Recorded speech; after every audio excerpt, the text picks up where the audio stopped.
Hello guys! Ito yung part 2 ng video ko about sa iProtect. Sa bidyong ito, ipapakita ko kung ano ang kaibahan ng resibong may iProtect compare sa wala. Itatry ko muna mag-transfer without iProtect. Pagka-keying ko ng mobile number at amount na itatransfer ko sa bandang baba, may iProtect on and off switch. Pag-click, mapapansin mag-on or magbo-blue kung gustong i-avail ang iProtect. At i-click uli para mag-turn off kung ayaw namang i-avail ang iProtect. Sa pangkaraniwang pag-transfer, yan lang ang makikita sa receipt, ang amount na tin-transfer at yung regular peso sign. At ito yung gusto namang i-avail ang iProtect, i-switch on ang iProtect, click next. To confirm, click yes please. Click next. At ayan, makikita ang amount na itatransfer at yung 30 pesos iProtect.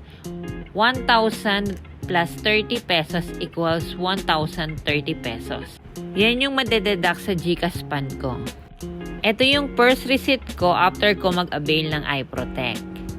Then, nag-transfer ulit ako at napansin ko na ang sumunod kong transaction ay protected na rin ng iProtect. Pero wala na siyang deduction na 30 pesos. Sa receipt, makikita ang sign or mark na P na may hexagon or yung parang yung P protected siya. At chinek ko sa transaction history at confirm na wala naman deduction na 30 pesos sa aking second transaction. It means isang beses lang i-avail ang iProtect 30 pesos. Sa 30 pesos, insured na ang Express Send GCash valid for 30 days. 30 days simula ng pag-avail ng iProtect. Para naman sa dagdag kaalaman, pwede rin nating makita yan sa may Express Send window sa baba, i-click lang ang Learn More. Almost same lang yan ang details na pinakita ko sa part 1 ng video ko ng iProtect.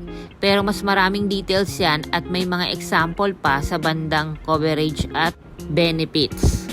Take note na kung hindi nagustuhan ng iProtect, pwede rin itong i-cancel within 7 days after enrollment.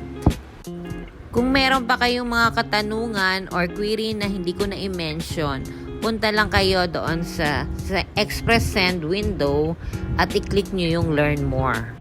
Basahin nyo lang ang mga details and information na andyan at tiyak masasagot ang mga katanungan nyo. Or di kaya mag-submit ticket kayo sa GCash at i-assist kayo ng customer service. After makapag-purchase or maka-avail ng iProtect, may marireceive na email from Chubb Service Team. Yan yung Send Money Protect Policy. Proof and acknowledge yan na insured ang Send Money Protect ko from January 23 to February 23, 2024. So yun guys, hopefully meron po kayo natutunan sa munti ko i-share sa inyo. Sa mga hindi pa nakakapag-subscribe dyan, please subscribe to my channel. Click the notification bell icon para ma-update kayo ng aking susunod na video. Like, share, and subscribe. Maraming salamat. Bye-bye!